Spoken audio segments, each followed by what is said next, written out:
Welcome inside the School of Communications. I'm Assistant Professor Nick Pietruszkiewicz, and this is the latest episode of What's Your Story? I am honored to be welcomed by the Hall of Famer, ESPN's Tim Kurkjian. Tim, thanks for doing this. Thank you. So, 2 years ago was your Cooperstown weekend. We've known each other a while. We both are products of the University of Maryland.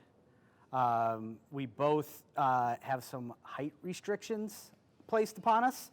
No. And we both rely often on self-deprecating humor. But have you allowed yourself to at least be comfortable or enjoy hearing the words Hall of Fame and your name in the same sentence? It's been a challenge for me, but let me just tell you how this happened. I get a phone call that I've been elected to go into the Hall of Fame.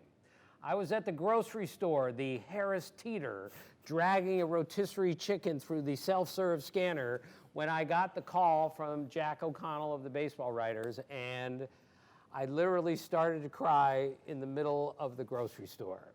I go home, I tell everybody, and the next morning, Johnny Bench, the greatest catcher of all time, calls me on the phone and says, Tim, welcome to the club. You're one of us now, the greatest catcher of all time. Now look, I'm not one of them, I'm not in their club, but still, he calls me to congratulate me, and I'm almost ready to cry again. And he says, Tim, you know, it's moments like this that take you back to Little League. And then he says, and let's face it, you could still fit into a Little League uniform. So I go to Cooperstown, I make my speech. I've never been more scared in my life doing anything, and I'm usually pretty good in front of people. I was petrified.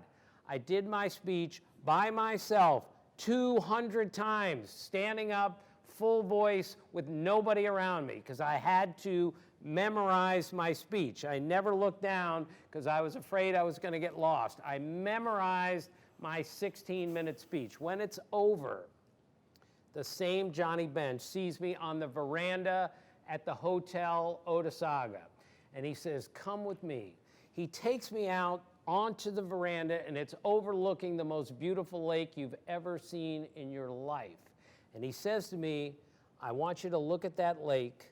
I don't want you to say a word for a minute. I want you to look at that lake and remember where you are, how you got here, and how many people helped get you here. And I sat next to the greatest catcher of all time, and I looked at that lake for 1 minute and didn't say a word, and I teared up again.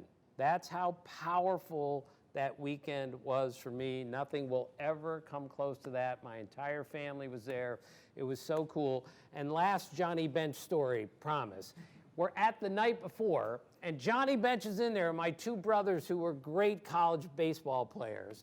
I say, I got to get a picture with Johnny Bench with my two brothers. We worshiped him growing up. So I said, Johnny, could you come over and take some pictures with my family? And he goes, sure. So he takes his own camera and starts taking pictures of my family. I said, Johnny, this is really great, but we want you in the picture. We want to have a picture taken with you. So he hands the camera to this other gentleman, who then takes a picture of Johnny Bench with my family. That other gentleman was Hall of Famer Paul Molitor, who had more hits than Willie Mays. So on the night before my induction, I get pictures taken of me and my family with Johnny Bench, from Johnny Bench and from Paul Molitor.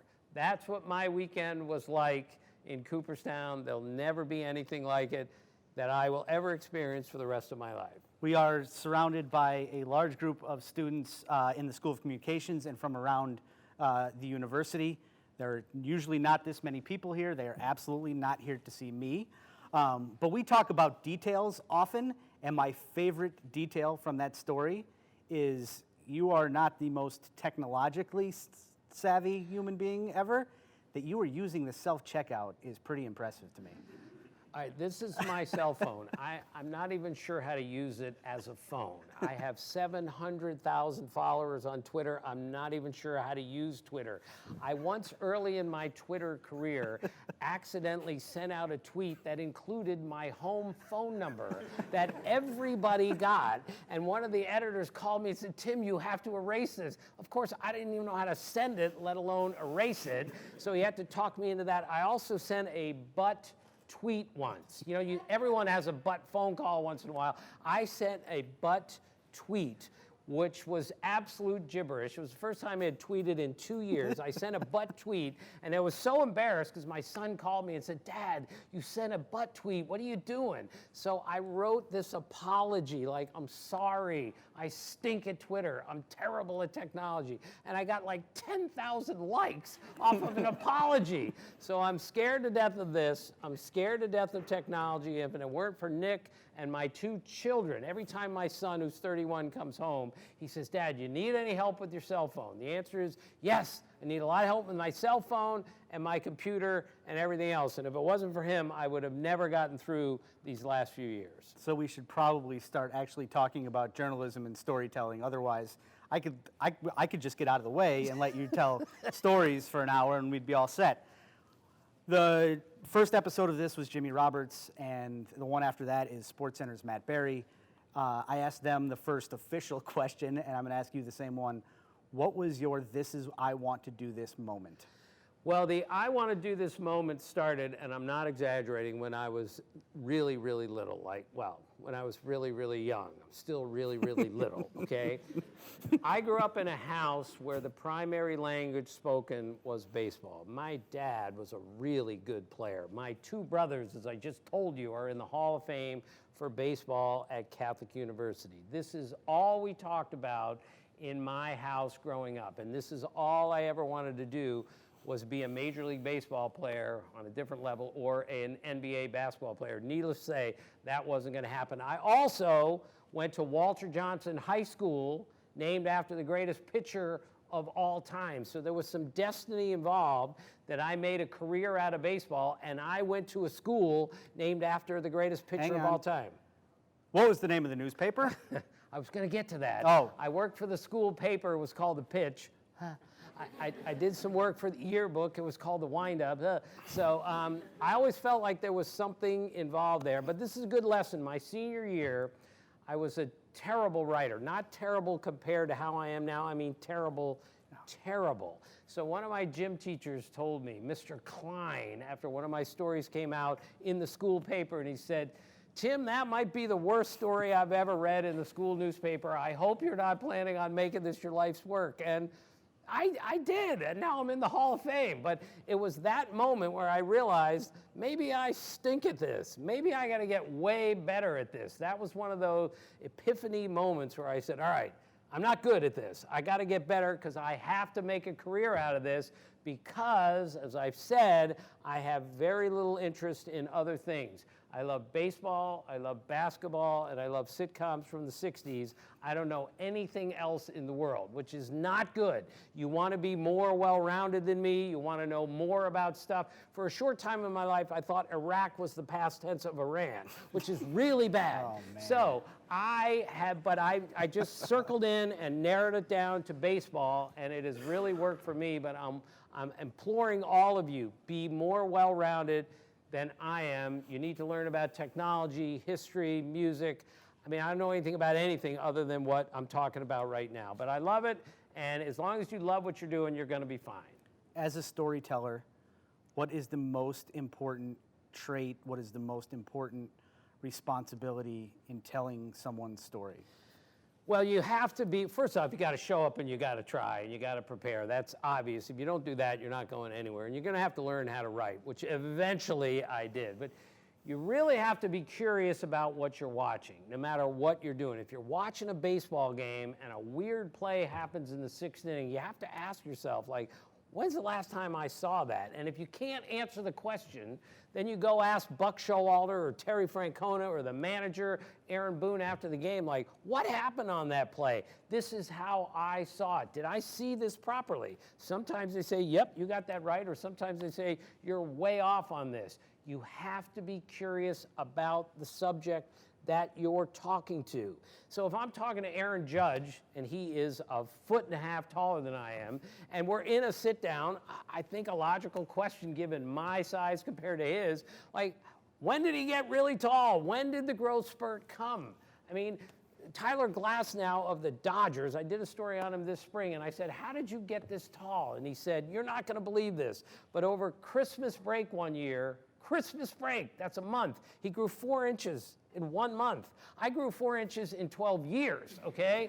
The point is, you have to be curious about the person you're interviewing in order to understand where your story is going. And if you can possibly, and this is the key, get into a conversation with this person instead of an interview process where I'm asking the questions and you're answering them. If somehow you can morph this into, we are having a conversation about baseball, that's when you know your story's going to be great. Because now he's asking you questions. He's interested in what you're doing. That's when you know you got it beat. It's hard to get there, but you can get there if you're prepared and you're curious enough to ask every possible question you can. And again, asking the question is the hardest thing that you're going to have to do. And going up to a guy, and I've had to do this 1,000,000 times, who lost the game, gave up a walk-off homer, had a ground ball go through his legs. There is an art to asking him a question where you're going to get the answer and not have him take a swing at you. So when you start to ask me questions today, understand this is not easy, but you have to form it in the form of a question, and it can't be yes or no. You have to let me answer the question, but you have to ask it properly. It's not easy to do. Now is the time to start to learn how to do that. We are doing this on the eve of Game 1 of the World Series. My guess is you'd rather not be here. Boy, that's a really good guess.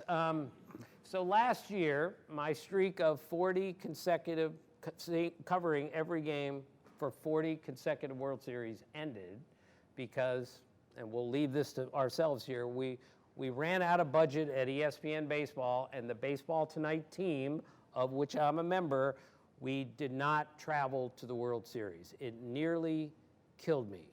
We covered the World Series. We did the shows from Bristol in an antiseptic studio instead of being in Texas and Arizona.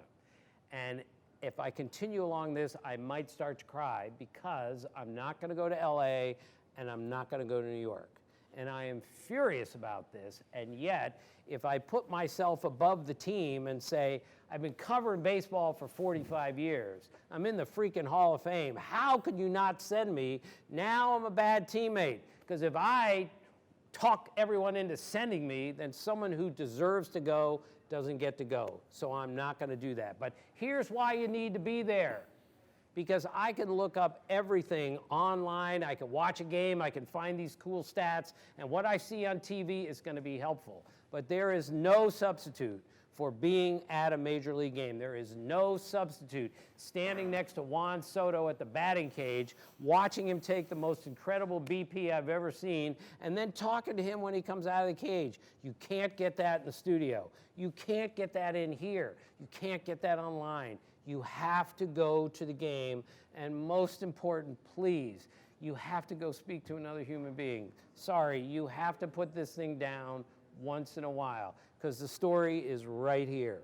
The story is right here. When you learn how to think on your feet and to think quickly and to think spontaneously and be able to speak to another human being, that's when you're going to be okay.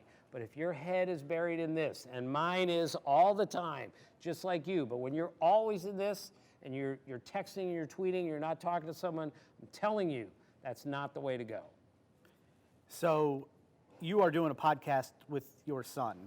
Is this a great game or what? I listened to a few episodes this week as research for this, and mostly the episode with Scott Van Pelt, just because I wanted to hear you laugh for an hour. In the episode, you mentioned Jose Miranda, Ben Rice, and you looked up that there were, how many times there had been fewer than 7 errors on a day when there are 15 games. Why do you care about this so much still? Well, I'm a pretty strange little man. I mean, that's just the way it works. And I'm a very curious man, so when I see a team make 7 errors in a game, the first thing that comes to mind is, when's the last team to do that? When's the last team to make 5 errors in a game and win the game? Well, we work with the Elias Sports Bureau. I can't look up all this stuff by myself. I love to do it, and I can do some of it by myself, but we pay them to look this stuff up. So I ask them to look up something, and when they come back with an answer like, that game has never happened. You know how many times I've heard that? We played well over 200,000 Major League games, and the game I'm talking about has never happened. That pitching line, that batting line, never happened in the history of the sport. That seems pretty cool to me. The only thing cooler than that is doing a podcast with my son, okay? Jeff is 31 years old. He went to Syracuse. He graduated from the Newhouse program. He spoke at graduation. He doesn't know very much about baseball. He was the star of all the school plays in high school. He can sing, he can dance, he can play the piano, he can do all the things that I can't do. He is a magician with technology, so we work really well together because all the baseball stuff I tell him, he doesn't know most of it, and everything else that he tells me, I don't know any of that stuff. So we're a really good team, and we have really good chemistry on the air, because we're father and son and we love each other. This is so important. Like when you get in a booth like I am for baseball, on Baseball Tonight, or doing games on TV or doing games on the radio, I'm sitting next to Carl Ravitch and Eduardo Perez. Those are my 2 best friends at ESPN. And we're sitting around talking about a baseball game together for 3 hours. It cannot get any better than that. So that's what you're searching for. Find something that you really like to do and then go do it as often as you can, because that's the only thing I have, is my love for baseball has carried me all the way through this. It's not some great writing ability. It certainly isn't my looks on TV. I have the worst voice in the history of television, and I'm 5'4.5". But somehow, miraculously, I've made a career out of this because I love baseball, and that has carried me. 21-year-old Tim would have never thought that he would be doing a podcast. Podcast didn't exist. Wouldn't have thought you would have been in a booth calling a game. How important is it to be willing to adapt in this business? It's critical. So I was a writer. I'm still a writer. I'll always be a writer. My writing is what has allowed me to do radio and television and everything. But when I was 40 years old, I went on TV, not for the first time, but I worked in TV for the first time, and I was petrified, not just to go in front of a camera, but do I know how to do this? But I had to take the plunge, and it was the greatest thing that's ever happened to me. All my writing skills transferred to going on TV and the radio. I knew what a story was, how to find it, how to present it. I had to learn how to write very quickly, talk very quickly, get to the point, and get out of there. So making that transition to television was very difficult for me. I spent a fortune on clothes. I still wear more makeup than my wife, and I still walk around in a circle talking to myself an awful lot. But that's what you have to do to be ready for tonight's show or tonight's game. But it's the same idea as writing a story in the paper. You're just presenting it in a different way. So writing first has taught me how to do everything else in this business. You have been forced to listen to me for the better part of 10 or 15 years, so I'm going to give you a break because there are a lot of people here. So we have a microphone over there that I think is ready to go. Who wants to start us off with some questions? Mike, can you pass the... Oh, there we go. Tell Tim your name first. Hi, Tim. My name's Nick. I'm curious... I called on him for a reason. Both Nick and both short.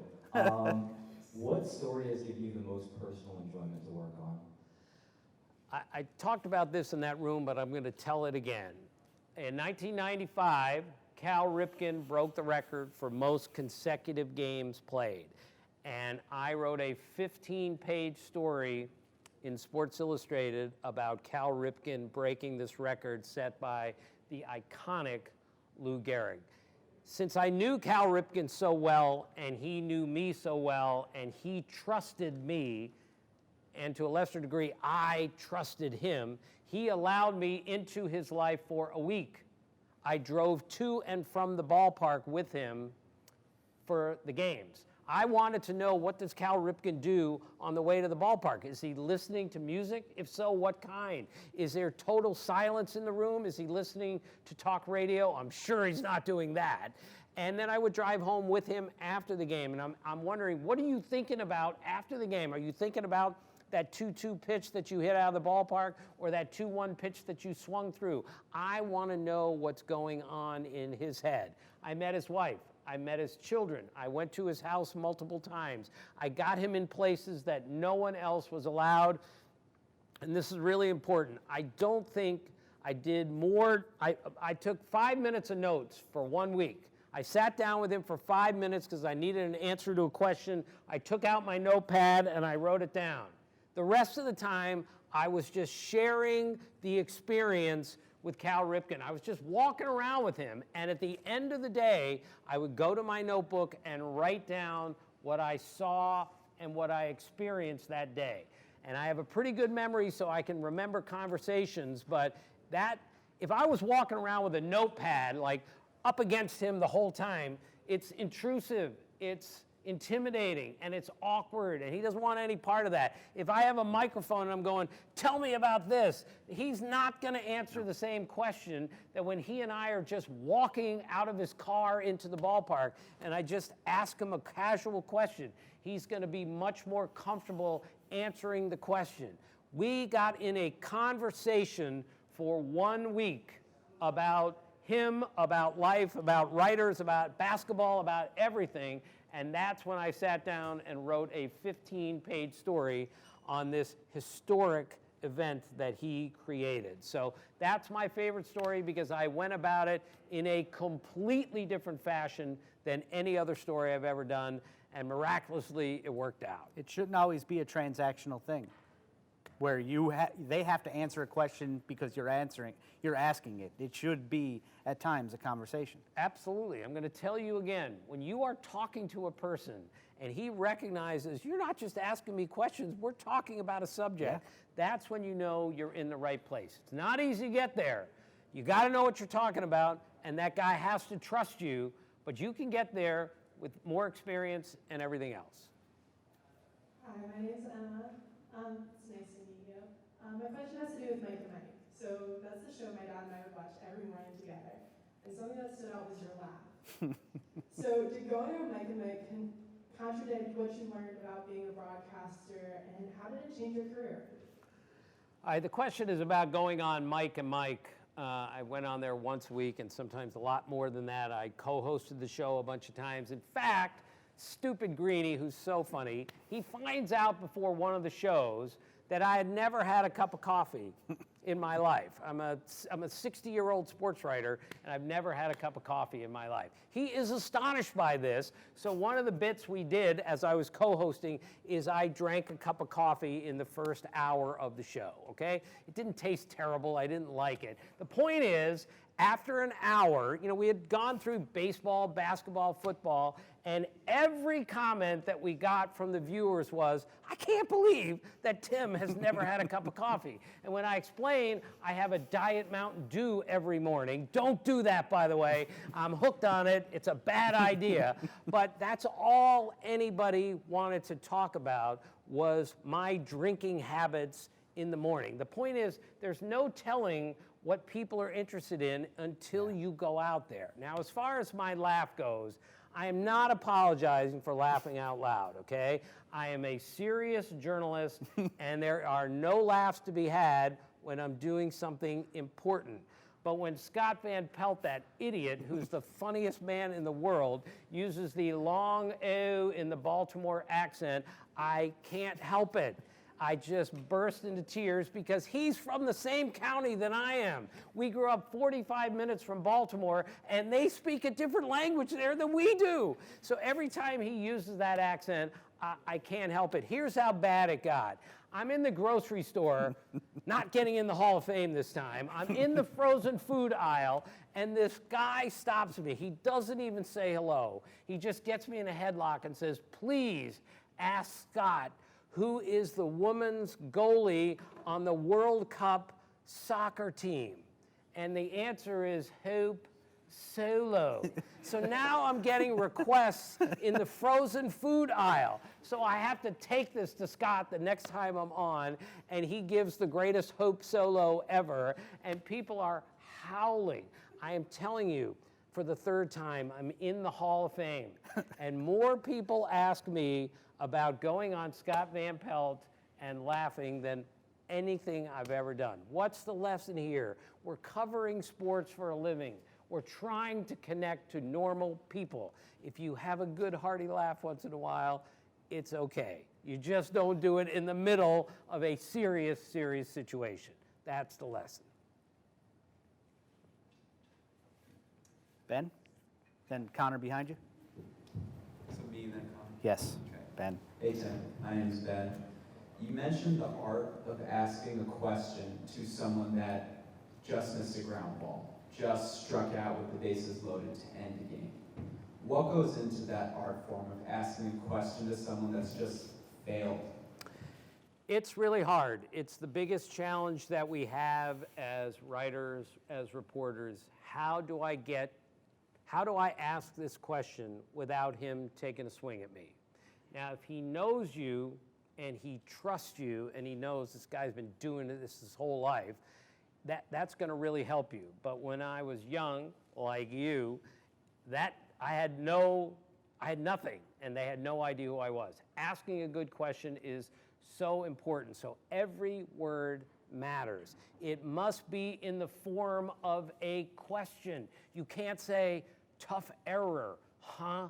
That's not a question. When I was 55 years old, I took a course at ESPN, how to ask a proper question. This is 12 years ago.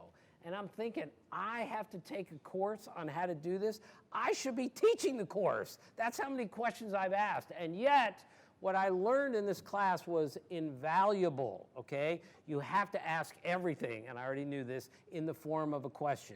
It has to be neutral, okay? You have to leave it wide open for the guest to say what you want. It can't be a yes or no question. So the asking of a question is crucial. And maybe it's just as simple as when the ball goes through the shortstop's legs, you say, can you explain what happened on that play? Now you may get, well, you watched it, I made an error, get out of here. I've been yelled at way too many times after games. But if you ask it correctly, if you ask it fairly and in the form of a question in a neutral manner, there's a good chance you're going to get the right answer. If you ask a bad answer, you're going to get crushed. And I have been crushed multiple times. I don't ever want to go through that again. So learn how to ask the question, and you'll be much better off. Now, as you ask your question, Connor, no pressure. Hi Tim, my name's Connor. So one of the things we talk a lot in class is how to go from a blank page to the final product. How do you know when the story is complete that you're trying to tell? That's a great question. I think through my entire story before I write a word. I think it through. I think, what is the lead to this story? Every story has a lead. Every story has a middle. Every story has an end. And that's what I'm thinking about before I ever sit down and write. Everyone has a different approach. I have friends of mine who will not get up from the computer, typewriter, whatever you're on, until the story is done. I have others, including me sometimes. Even now, I sit down on my computer and nothing is happening. Nothing is working. And I got to get up and I got to go do something else in hopes that it comes to me. So I map it all out in my head, depending how much time I have, and then I sit down and I start to write. Sometimes it goes really well. Sometimes I look at it and I go, this is terrible. I got to redo this. Nick is going to say, Tim, what happened? This stinks. He's done that before. So I map it out in my head first. I have a game plan. I can see it, and then I try to write it. And then after I write it again. And then I rewrite it, and I rewrite it until I like it. And sometimes it works beautifully. Other times it doesn't. So there is an art to figuring it out as you go. But every story should be different, with the one understanding as, let's figure out how we're going to start this thing, let's figure out what the guts of it is, and let's figure out how to finish it. And then have a willingness to hear feedback. He's mentioned he's in the Hall of Fame. There was no better person to have a conversation with when he filed a story than when Tim and I would talk, and I'm nobody. The guy's in the Hall of Fame. Why he should listen to me? Tim, what do you think about trying this? And he was open to it, or he would listen to it, and then he would try it his way and make it work. But that feedback and that relationship between the people that you work with is also incredibly important. Yeah, Nick told me once about a story I wrote about the All-Star game. He said in very kind words, this sucks, especially the top, okay? And I looked at it and I said, he's right. And I rewrote it and it worked because I listened to my editor. Editors are critical, okay? A lot of them I just want to hit with a baseball bat. They drive me crazy. And yet, without editors, we're all done. Trust me. And Nick is an editor and a writer, which is really helpful. He's been on my side when the editor told him, Nick, this stinks. You got to do this again. But enough of those, it becomes a competition. I'm not going to have my editor tell me to redo this. I'm going to do it right, and I'm going to do it right the first time.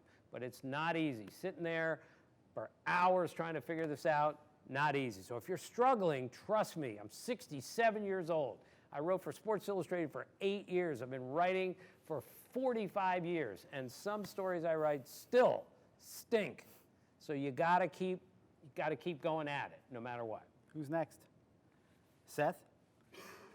So apparently you shouldn't take offense when I tell you that when I'm doing grades that your assignment wasn't great because I told a Hall of Famer his sucked. So, Seth. My name is Seth.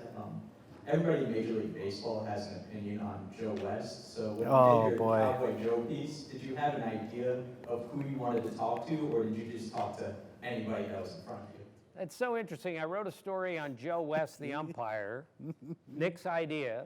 I'm thinking, why are we going to write a story about an umpire? But he is a lightning rod on every level. And this was the lesson I learned. I probably talked to 25 guys about Joe West, and every one of them was willing to talk on the record about Joe West. I was shocked. I thought a lot of players go, I'm not going there, I hate that guy. Or, he's so bad, I'm not going to talk about him on the record. All 25 guys I talked to spoke about Joe West on the record. It was one of the best stories I've ever done because no one had ever attempted really a story like that with an umpire. And umpires, I used to be an umpire, which really helped me doing this because I like, on my tiny level, I'm not talking physically, I mean, I umpired some high school games. I know how hard that job is, so I felt like I had something in common with Joe West. So that's one of the best stories I've ever done because no one else ever, not many people ever interviewed an umpire like I did. And it was fascinating, and he was so honest about everything that I learned an awful lot doing that story. There is, and I'm going to make you go and read that story, so I'm not going to tell the full thing out loud, but there is one paragraph in the story that I still can't believe we got away with, but you're going to have to go read that on your own. Who's next? Oh boy, Zach. And then Tony, and then Mike. And then we'll go over here, I promise. When you have a story that you want to pitch, but you're apprehensive how your editor might react, what are the essentials that you include in that story pitch to make sure it gets the green light? Well, I just found out today from Nick that I pitched a story. Why don't you just quickly tell the story that I pitched to you and your reaction, Sure. Great teammate that you are. I thought we had an agreement here that Just tell him the truth.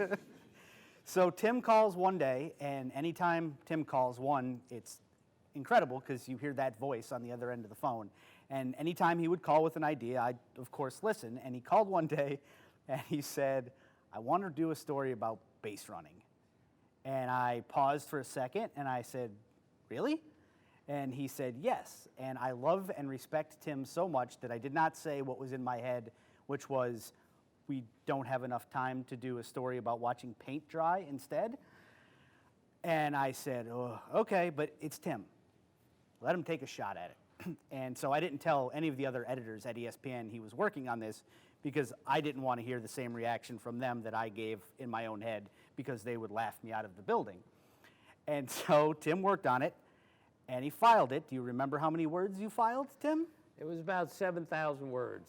If you don't know what 7,000 words is, that's a really long story. And I worked my butt off on that story, and I'm the only one who believed in it until he read it, and thank God he liked it. I read it, and I admitted, boy, was I wrong about this. We edited it down, not much. I think it still ran in the neighborhood of 6,000 words, Right. 6,500 words. It led ESPN.com in the app, and I checked my work because I've kept some of these records. It did 400,000 page views, which is pretty good. But yes, that was the reaction I had was, paint dry might be a better topic than that one. But I talked to dozens of players about base running, good, bad, what it used to be like, what it is now. It's one of my favorite stories that I've ever done because I've never read a story quite like that because no one else spent 7,000 words on base running. I did. I even had to talk him into it, but it worked for me, and that's all that matters. If you can prove it and you can write it well, then it's going to run. Tony, right behind you. Hi, I'm Tony. With everything you've accomplished, especially the Hall of Fame, what keeps you motivated moving forward in your career? What keeps me motivated is I got to do a good job. I know it sounds corny, but if I go on SportsCenter tomorrow morning and then do Baseball Tonight tomorrow night and I suck, I will not forgive myself. I will beat myself up for days if I get something wrong or if I say something poorly, okay? This is a competition. The goal is to do the best you can every day, and it doesn't matter if you're in the Hall of Fame or not. It doesn't matter if you've been on Baseball Tonight for 27 years. All that matters is today's game. Did you do it properly? Did you do it well? If you didn't, then you lost. This is a win-lose situation. And if you send a story to Nick and he says, this is terrible, you lost. And you can't allow that to continually happen. Otherwise, you're never going to get to the place you want to be. When I worked at Sports Illustrated for 8 years, I lost a bunch of times. The level of expertise at that place was unbelievable.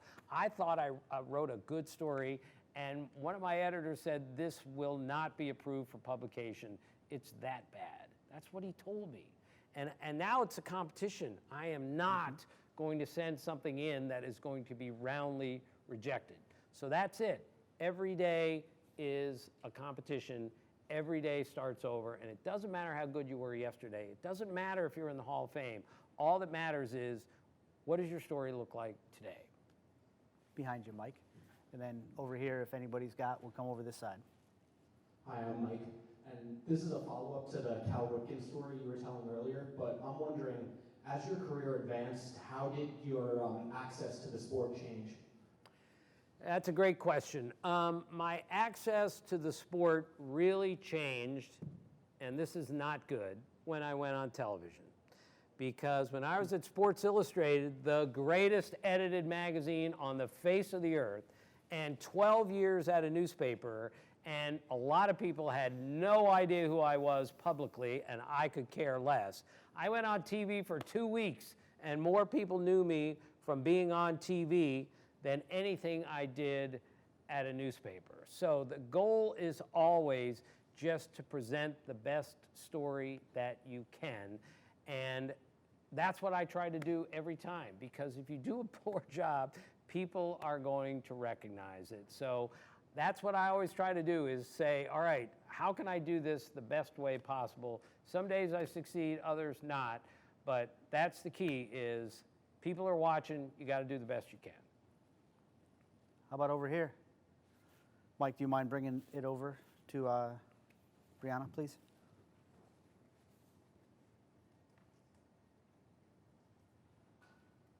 Thank you. Hi, I'm Brianna. Looking back now, what's the biggest piece of advice that you give your college self today? Biggest piece of advice I would give to what? Like your college self. Okay. Well, first off, I went to the University of Maryland. I tried to get on the school paper once a year for 4 years. Each time they told me, see you later, we're not interested. And I didn't go back. I went back a second year, same thing, third year. You got to show some perseverance. You got to keep showing up. When I got my job at the Washington Star at a really big newspaper, I went to the front door of the Washington Star 8 times. The first 7 times they said, we're not interested in you. You can leave now. The 8th time they finally let me in the door, and I said, okay, now that I've got my foot in the door, nobody is going to take me out of here now, because once I'm in, I'm staying in. And that is the competition that everybody faces. If you get a chance, you have to do the best you can with it. So that was the lesson that I learned as a very young man, is somebody else is ready to take this job. Once you get in the door, nobody takes that job away from you. And that's what I've tried to do. And I've lost jobs, believe me. In fact, when I lost 2 jobs at newspapers in 2 months because the newspapers for which I was working folded while I was there. And now I'm out of a job, even though I was 24 years old. I'd done pretty well, but my newspapers folded. I had to start all over. That's the key, is you got to show some perseverance and keep showing up, no matter what. Who else? Amanda, and then behind you after that, okay? I'm Amanda, and we already talked earlier, but I just wanted to ask, I know you talked about how players' trust is really important. How do you trust yourself to know that you can get the job done? The question is, how do you trust yourself?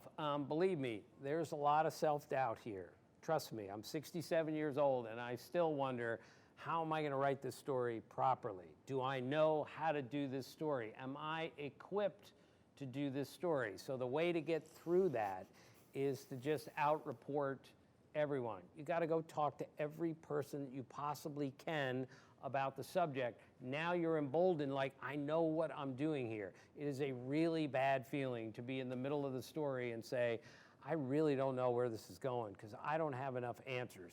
You don't sit down and write until you have the answers that you need. That is the key. And believe me, there are so many times I have questioned, I don't think I have this. So then you go out and get it. You realize I don't have anyone speaking about this. And every once in a while, Nick will say, there's a hole in this story. You got to go ask somebody about this. And then you go out and get it. So that's the key, is recognizing what do we need for this story in order to get it done.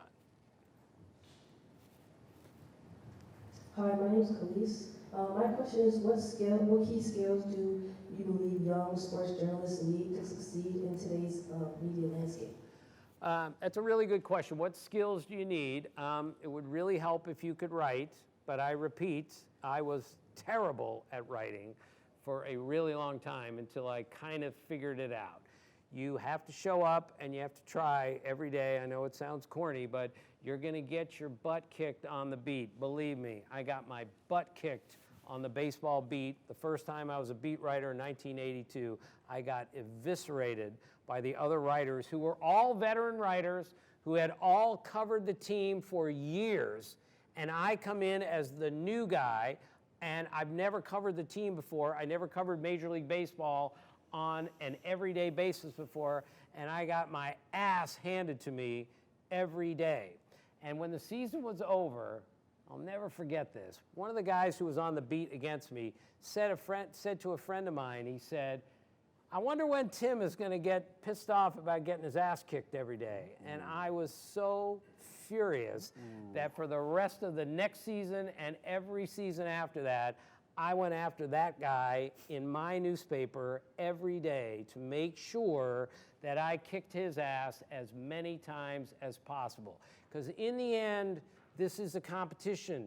You can either do this job or you can't. That first year on the baseball beat, I didn't know what I was doing. I knew the game, I knew how to talk to people, but I didn't know the right questions to ask because I was too young to understand. After getting my ass kicked for a year, that was the end of that. And then I went out and said, this is never happening to me again, because that guy embarrassed me in front of friends behind my back. And I made sure that never happened again. Did I miss stories after that? Once in a while, yes. But after that, I realized this is a competition, and I lost. And that's not going to happen anymore. I'll let the jokes or the laugh fool you. This guy takes this stuff seriously. Hey Tim, good to see you, and thanks so much for coming. I also teach here at Quinnipiac, but just wondering, listening to you talk, and I followed your career, read everything you've pretty much ever put out. Who are some of the up-and-coming analysts that maybe we don't know of yet, and where is the industry itself going?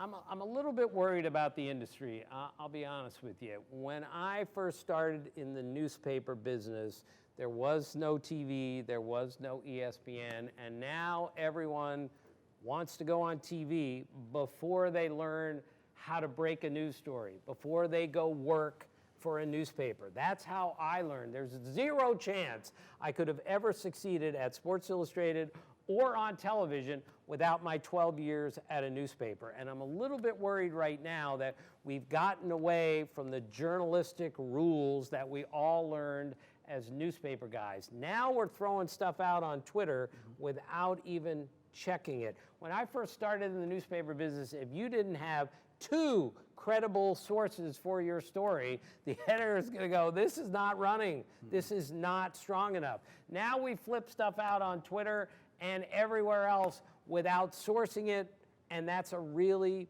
big problem that we have. So the most important thing is you have to get it right. But we're in an era now where everyone wants to get it first, and it doesn't matter necessarily if it's right. So if there's one lesson you learned from me today, just make sure you get the story right. Because when you're wrong enough times, people are going to stop listening to you.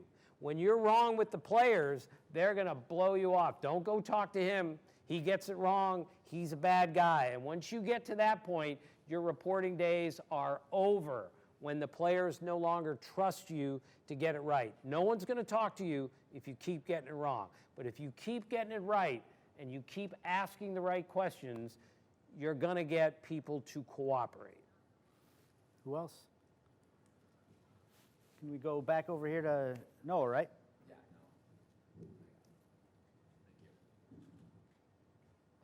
Noah. 6'7" Noah, hockey goalie. I met him. I asked him a bunch of questions about being a 6'7" hockey goalie. That's the first question I asked. You have to be curious about what you're doing. I don't know anything about hockey, but he looks way too big to be the hockey goalie. But he just he just explained to me why his size actually helps. You have to be curious in what you're doing out there. You have to ask questions all the time. Why did he do that? Why is this pitcher in the game? Why did he take this guy out? When you stop asking questions, when you're no longer curious, then you're in a lot of trouble in this business. So I met a 6'7" guy who's a hockey goalie. That intrigues me. Go ahead. Thank you for that. So I'm curious, you mentioned that you covered every World Series game for 40 years. That's pretty amazing. Is there one specific aspect of that, whether it's, like you said, talking to a guy like Juan Soto, in the batting cage, or when you're actually on air, or when you're writing the story, like, what in that experience is most special to you? Well, the most special thing to me is always being at the games, okay? The stuff you learn when you're at the games is, you cannot measure how important it is to actually be at the event. Because you can go up to Mitch Williams' locker in 1993 after he just gave up a walk-off homer to Joe Carter, and you're a foot away from him when you're asking him the questions, and you better ask a good one. He might take a swing at you. So the key is the experience of being at the game and understanding how to talk to people, and understanding that the things you learn at the game cannot be measured. I'm going to watch, so ashamed to say this, I'm going to be doing the World Series this year from Bristol, okay? I'm going to be covering the World Series from 3,000 miles away. I can't even begin to tell you how sad I am about that. But this is how it works now, at least this year. So the key is to just get out there, go to the ballpark, be curious, ask a million questions, talk to as many people as you can, because there's no telling what you're going to learn when you just sidle up next to a baseball player and ask a legitimate question. It's the most important thing, is the interaction with people, face-to-face. Over the phone is important, okay? Texting with somebody, emailing with someone, it's important. But there is nothing in the world more important than walking up to a player and saying, what happened in the 9th inning? Tell me about the pitch that you threw that was hit over the fence. Asking a good question is the hardest thing that we do. I practice it every day, and I am 67 years old. You ask a bad question and you get yelled at for it, shame on you. You ask the proper question, and if you do it correctly, you are going to get a good answer. That's the key. You've been covering baseball for 1,000 years, and the poll you have to go with is the Phillies losing in the World Series. To me, as a Phillies fan, that felt unnecessary, Tim. Right. Nick is a big Phillies fan. I can't worry about you right now. Okay. All right. Let's move on then. Who's next? I can't see who's. A couple down from me there, Noah. Hello, my name's Rachel. You talked about it a little bit already, but how do you build the trust with the people that you interview? That's a great question. How do you build the trust? It doesn't come easily, but what you have to do is you have to be present all the time. They need to see your face every day. As the beat writer, I always attempted, as I covered the beat for 10 years, to talk to every player on the team every single day. Even if it was just, hey, tell me about your batting practice today.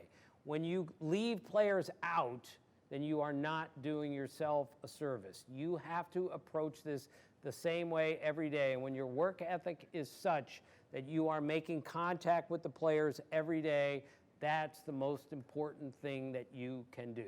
And if you can talk to all 25 players on the team every day, and that was always my goal, then you're golden. I remember one day I realized this guy isn't even here today. One of the relief pitchers of the Orioles wasn't even there, and I didn't recognize it. And then I had to ask a question. Well, as it turned out, his wife had died, and I had to go do that story. So you really got to keep your eyes open to what you're doing. Be curious all the time, and make sure you're asking all the right questions as often as you can. Immediately right next to you, and then to Jack, and then we'll go into the cheap seats. I'm Jake. One particular story of yours that stands out to me is the one you did on baseball's history of ambidexterity. I want to know about a story that is about baseball, but is not really what people would think about. But you got old players and new players. You got Ted Simmons and Andy Vince like to talk about it. How do you get people to talk about something like that people might not think of when it comes to baseball? Well, that's so interesting. I wrote a story about ambidexterity, about people obviously who can do things with both hands. It's always fascinated me because I'm completely right-handed, and I meet people who can throw a baseball with their left hand and their right hand, which is amazing. I met baseball players who throw a football with this hand and they throw a baseball with this hand. That is impossible. That is fascinating to me. I met Ted Simmons once told me, Ted Simmons, Hall of Fame baseball player, told me about a woman, soccer player, who could write with both hands at the same time on two different planes. She could write on the blackboard. She's a teacher, soccer player. She could write on the blackboard up here with one hand and write down here in a book at the same time. And Ted Simmons said, can you write in cursive with both hands? She goes, of course I can. I can't write in cursive with one hand anymore. It's been that long. She could write in cursive with both hands at the same time on two different planes. Go ahead, try to do that. It's impossible. But that's the fascinating stuff that comes with asking enough questions that maybe don't pertain. Like Mark Mulder, former Major League player, told me, this is going to sound weird, everything he does above his waist, he does left-handed. So he pitches, he bats left-handed, but he plays golf right-handed, he bowls right-handed. So anything below his waist, he does right-handed. Everything above his waist, he does left-handed. These are the stories that are absolutely fascinating to me, and those are the places that I go, because if somebody tells me something, I go, wait a second, I've never heard that before. That's when you start asking questions. And believe me, asking questions is the most important part of our job. If you are curious enough to ask a bunch of questions, I promise you, you're going to get some answers. But if you're just sitting around and you're not even interested enough in this guy who can, or this teacher who can write with both hands, then you're in the wrong business. If you're not curious, you need to go do something else. A couple down from you, Jack, and then all the way in the back. We'll work around the back here. Hi, Tim. I'm Jack. I'm curious, you're in the Hall of Fame. You have these close relationships with players, I'm sure.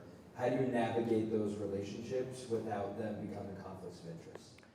It's a great question. The conflict of interest thing is really an important and a difficult subject. The goal is to get as close to the player as you possibly can so he will answer your questions without hesitation. And yet, when you get too close to him and you cross the line, and now there's something that you need to write, and you say, I can't write that, I'm too close with this guy, then you are done, okay? You can't ever get to that point where if you say to yourself, if this guy does something really bad or really negative, can I write about it? Can I talk about it? If the answer is, I can't talk about it, then you need to go do something else. That is the goal. Get as close to the players as you can until you recognize, I can't be critical of this guy. Now you've gone way too far and you need to go do something else. I can't stress this enough. The conflict of interest is so critical. If you're in their back pocket, they are going to know you're in their back pocket, and everyone else is going to know it also. So you have to keep your distance, and yet you have to get close enough to get the information. It's a very fine line that we walk. Jack, all the way in the back against the wall. And then we'll move over to Spencer and then Ben. Nice to meet you, Tim. My name is Paul. You mentioned the fact that you went to 40 straight World Series and covered them. So I have to ask you, what was your favorite single one that you covered? The 1991 World Series was my favorite World Series. The Twins played the Braves. Both teams finished in last place the year before, and the next year they end up in the World Series.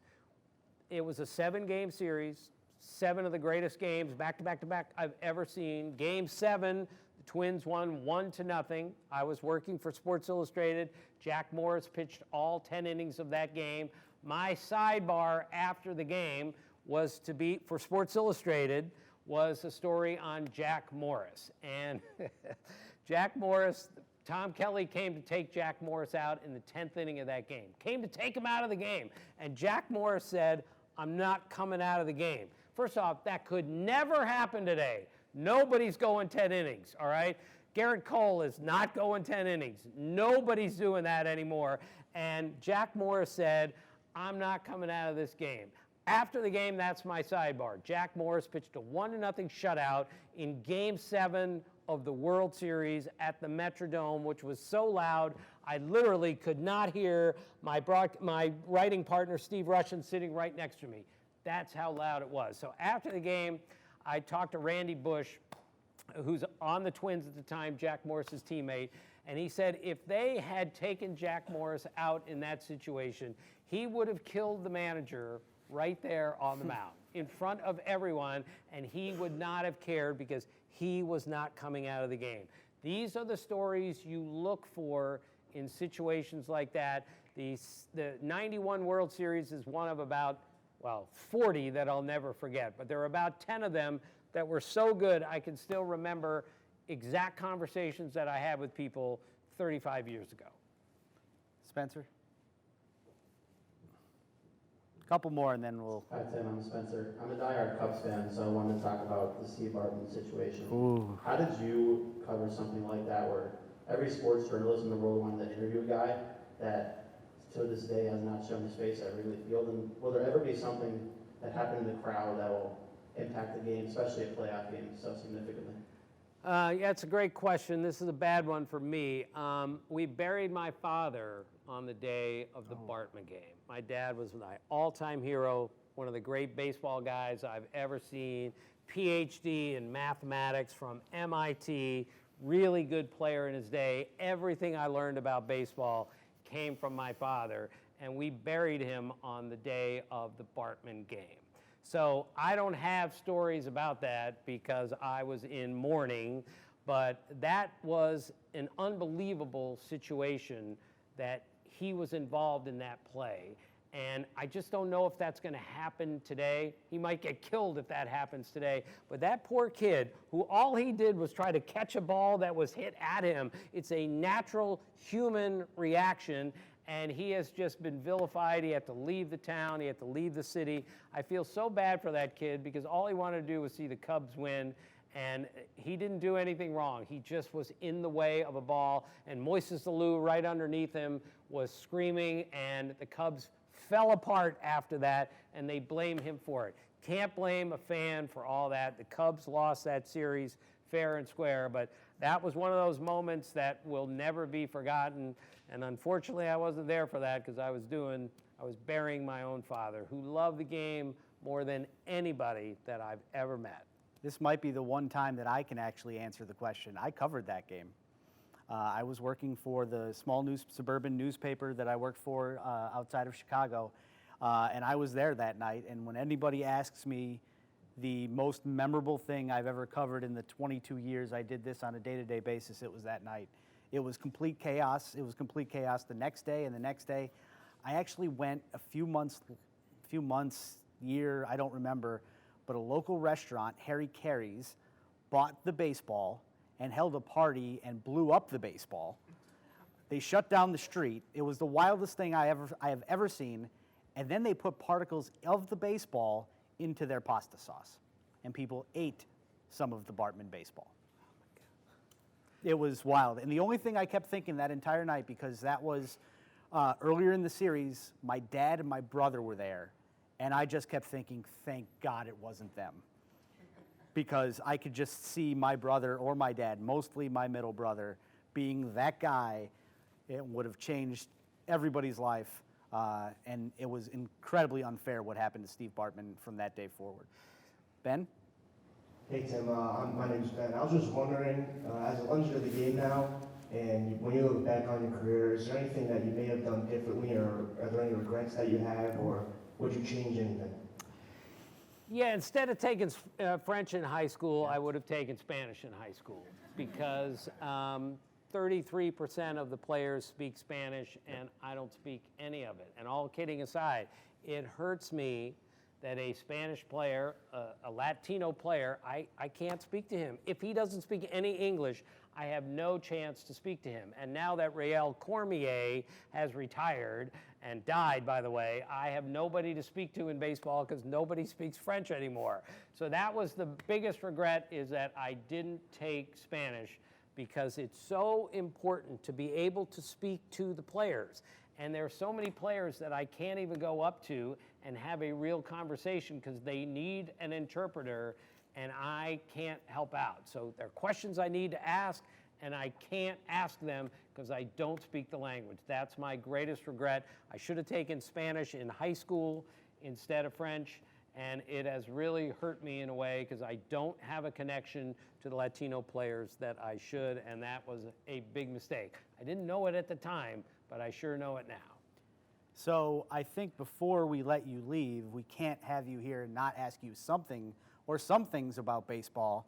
I have some names, and I want you to tell me the first thing you think of when I give you those names. Shohei Ohtani. All right, he is the most remarkable player that baseball has ever seen. I can't call him the greatest player because Babe Ruth was a pitcher too.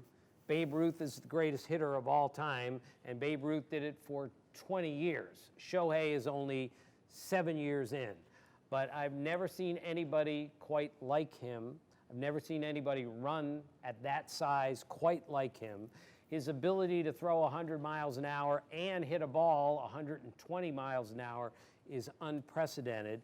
His level of concentration is unbelievable. This spring, the Dodgers guys were looking at him, and every step he takes, every motion he makes is calculated to make him a better player. and he is so intent on being great every single day. It's astonishing. That's why this year he said, well, I can't pitch, so what am I going to do that nobody else has ever done? Oh, I'll hit 50 homers and steal 50 bases, which he did. There's no telling what he's going to do in this postseason. There's no telling where he's going to go from here. He is an amazing player on every level. Willie Mays. Willie Mays is the greatest player that I've ever seen. And again, I'm 67 years old, and one of my favorite, if not my favorite story that I ever wrote in my life was about Willie Mays. And I spoke to, this is for ESPN.com, Nick edited my story, and I spoke to probably 40 people about Willie Mays, guys who played with him, against him, people today, people from all walks of life. And we did a really interesting thing with this story. Instead of me writing every transition graph, it was Nick's idea to break the story up into 5 different pieces. And instead of running these awkward transitions, we just said, and here's what Felipe Alou said about him. Here's what Ken Griffey Jr. said about him. So that's my favorite story that I've ever written, because he's the greatest player that I've ever seen. And I got to write a story about him in about 7,000 words, and every single person I talked to about that for that story could not wait to talk about Willie Mays. That's how great he was. We're in New England, so Pedro Martinez. All right, so Pedro Martinez started his career in rookie ball, and he weighed 138 pounds. Even I weigh more than 138 pounds, not much more. And he was throwing 93 miles an hour at 138 pounds. It's unbelievable how great he was. By the way, his hands, I got these gigantic hands for a little fart like me. He has the biggest hands of any little guy I've ever seen, and that's how he was able to throw the greatest fastball, the greatest curveball, and the greatest changeup in the game all at the same time. Pedro Martinez was like no one I've ever seen, because he's legitimately 5'10".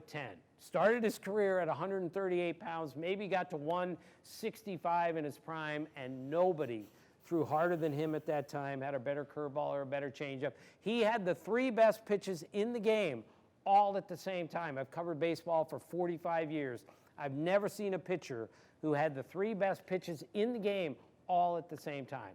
That's who Pedro Martinez was. There was never anybody like him. And he goes, in the 99 All-Star game, he faced 6 batters. He struck out 5 of them. And he walked back into the clubhouse after that All-Star game, after 2 innings, and Ted Williams, who's my father's all-time baseball hero, and a guy I met a bunch of times, I was in awe of him. Ted Williams told Pedro Martinez, that's the greatest pitching I think I've ever seen. Ted Williams told that to Pedro Martinez. Amazing. We can't keep them simple, so Barry Bonds. Well, Barry Bonds is the greatest hitter I've ever seen. There is not a close second. The 3 greatest hitters of all time, for me, it's only my list, it's not yours. You can argue, it's okay. This is my list, are Babe Ruth 1, Ted Williams 2, Barry Bonds 3. Barry Bonds was one of the most difficult players I've ever had to deal with in my career. He never screened at me, he never took a swing at me, but I always made sure I was ready when I went to talk to Barry Bonds. Because if you do ask a stupid question, he will crush your bones right in front of everyone. And that's one thing as a reporter, you cannot allow that to happen, because your credibility and the way you react after that is so important. He came up to me at the batting cage one day. This is 15 years into his career. And he never starts a conversation with anyone. You have to approach him. And normally he'll just shove you away. He came up to me one day and said, "How you doing, little man?" Like that. If my golden retriever had spoken to me, I would have been less surprised than Barry Bonds approaching me. He is the greatest hitter that I have ever seen, because I didn't see Babe Ruth and I didn't see Ted Williams, because they were before my time. But Barry Bonds is the greatest hitter I've ever seen. There is not a close second, and yet it is all clouded by the fact that he was a steroid guy and he's still not in the Hall of Fame. I'm still confused what to do with Barry Bonds. I can just tell you, I've never seen anybody like him. Never. So Tim has not seen this list. He doesn't have his glasses on, so he can't see that it's in front of me as well. The recall is remarkable that you, and we talked, there's a ping pong table in the School of Communications here, and I was mentioning that none of the students here in attendance have beaten me this year, and immediately Tim told me 10 minutes of stories about Major League Baseball players playing ping pong. And it's just remarkable, the recall and the work and finding out different things about people. Well, the best way to do this, once you get into this business completely, is just to try to get into a conversation with somebody as opposed to a question and answer period. I am the reporter, you are the player, I'm going to ask the questions and you're going to answer them. That's how it goes about 90 to 95% of the time. But if you can ever get into a discussion with a baseball player where you're going back and forth, you're sharing information, he's actually asking you stuff, that's when you know you've got it made with this interview. That is always the goal. I don't want this to be a question and answer period. I want it to be a conversation. Once you get to that point, you are golden. The first time I ever met Tony Gwynn, one of the greatest hitters of all time, I spoke to him for 45 minutes. And I don't think I asked one question after the first question. The rest of the 45 minutes was a discussion. Questions were involved, but he was talking to me, I was talking to him. As a reporter, as a writer, that is always the goal, to try to get into a discussion as opposed to a question and answer period where I'm asking all the questions. Once you get there, you've got it made, at least for that interview. We could absolutely keep you here all night. I won't. When Tim found out at the Harris Teeter that he was getting into the Hall of Fame, a few days later, some of us at ESPN.com were asked to tell our favorite Tim stories in honor of his induction into Cooperstown. And I remember a few parts of it is, anytime you bring up this guy's name to other people, the first reaction is they smile. And so the testament to Tim is, you can be really good at this job and be a good human being at the same time. I contributed to that piece, and I will say to him what I said at ESPN.com when it happened is, and I'm being honest, my wife sitting back there, she will attest that I say this all the time, I have one hero in this business. It's Tim Kurkjian. I wrote at the end of it that John Updike once said that of Ted Williams, gods do not answer letters. Mine does. He came in here the day before the World Series, and I cannot thank you enough for doing this and for being on the latest episode of What's Your Story? Right. Thank you, Tim. Well, thank you. And let's just finish with, we're close friends because we're the same height. That's right. And thank you very much. Your questions were great. The most important thing you're going to do if you want to get into this business is figure out how to ask a good question so you get the proper answer and so your subject doesn't take a swing at you. You have to work on this constantly. Every time I go interview anybody now at age 67, after 45 years in the business, I ask myself, what questions am I going to ask and how am I going to ask them? So as you move forward, always remember that. Ask a good question, you'll probably get a good answer. Before I actually let you go, I do have something for you, because in that piece for ESPN.com, Buster Olney gave up the fact that there's a legend that you are always cold. It could be 102 degrees in July and Tim is cold. So we have a parting gift for you. That'll keep you warm all summer long. Let's take a look. Thank you, Tim. Tim Kurkjian. Thank you. Thank you. I hope it's a small. That was great. Thank you very much. Thank you. Thanks, everyone, for coming. Have a little faith in yourself, all right? You can do this. When I was your age, I thought I have no chance ever to cover the big leagues. And here I am, 67 years old, and I'm still doing it. Have a little faith in yourself, okay?